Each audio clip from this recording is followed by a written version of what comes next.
अस्सलाम वालेकुम ईरिवेस cloud software में खुश आमदीद। इस वीडियो में हम देखेंगे किस तरह से एक एम्प्लॉय की सैलरी शीट या सैलरी स्लिप को हम प्रिंट कर सकते हैं और किस तरह से हम उसको पे कर सकते हैं। तो उसके लिए एचआरएम में आप आ जाएंगे। यहाँ पे आप पे और प्रिंट सैलरी के ऊपर यहाँ पे आपकी जो सैलरी होती है प्रीवियस मंथ की होती है, फिल्ट्रेशन करंट मंथ की शो हो रही होती है। आप प्रीवियस मंथ की यहाँ पे फिल्ट्रेशन अप्लाई करेंगे और उसके बाद आप ऑल कैंपसेस का डाटा या कैंपस वाइज फिल्टर अप्लाई करके डाटा को फेच कर लेंगे। तो इस तरह से आपके पास जो आपकी कैलकुलेटेड सैलरी होगी यहाँ पे शो हो जाएगी।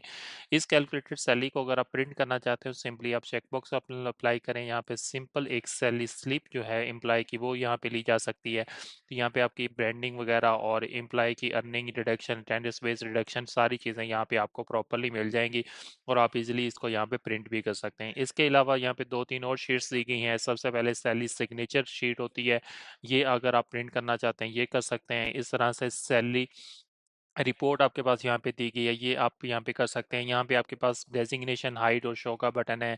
लीव की जो डायरेक्शंस वगैरह शो हाइड का बटन है और हाइड बैंक अकाउंट अगर आपके पास यहाँ पे ऐड होगा फॉर्म में तो आप उसको भी शो या हाइड कर सकते हैं इजीली। तो आप इसको भी इजीली यहाँ पे प्रिंट कर सकते हैं। तो इसके साथ हमारे पास एक बैंक सैलरी शीट भी होती है। बैंक सैलरी शीट को भी यहाँ पे प्रिंट किया जा सकता है। बैंक सैलरी शीट प्रिंट करने के लिए आप यहाँ पे मंथ, डेट और यहाँ पे आपका जो चेक नंबर होता है वो यहाँ पे ऐड किया जाता है। तो वो यहाँ पे आ जाता है। अब यहाँ पे इसकी जो बेसिक बैंक की इंफॉर्मेशन होती है वो सेट की जाती है। वो आपके पास यहाँ पे एचआरएम के अंदर और मैनेज ब्रांडिंग के अंदर बेसिकली सेट होता है। तो यहाँ पे हम बैंक की इंफॉर्मेशन सारी सेव कर देते हैं वन टाइम। तो ये आप यहाँ पे बैंक सैलरी शीट वगैरह भी इजीली ले सकते हैं। इसके बाद नेक्स्ट ऑप्शन होता है कि अब हमने सैलरी को पे करना है। सैलरी को किस तरह से पे किया जा सकता है? दो तरह से। अगर आपने फुल सैलरी पे करनी है तो जस्ट चेक बॉक्स लगाएं यहाँ पे और यहाँ पे पे डेट मेंशन करें कि किस डेट को आप सैलरी पे कर रहे हैं। उसके बाद क्रेडिट अकाउंट होता है कि किस अकाउंट से आप कैश लेके सैलरी को पे कर रहे हैं।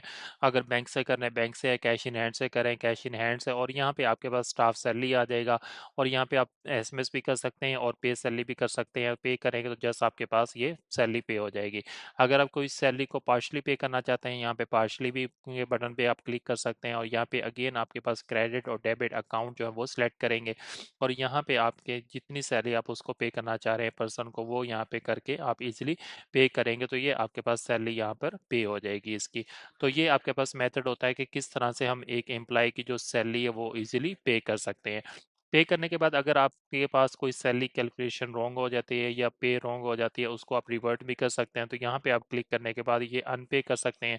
अनपे करने के ऊपर ये सैलरी आपकी यहाँ से रिवर्ट हो जाएगी। तो ये आपके पास सैलरी यहाँ पे रिवर्ट हो जाएगी। और यहाँ पे अगर आपने सैलरी को डिलीट करना है तो डिलीट सैलरी भी कर सकते हैं। तो सैलरी को डिलीट करने पेड सैलरी को सबसे पहले अनपेड करेंगे और उसके बाद आप इसको डिलीट करके दोबारा से रीजनरेट भी कर सकते हैं।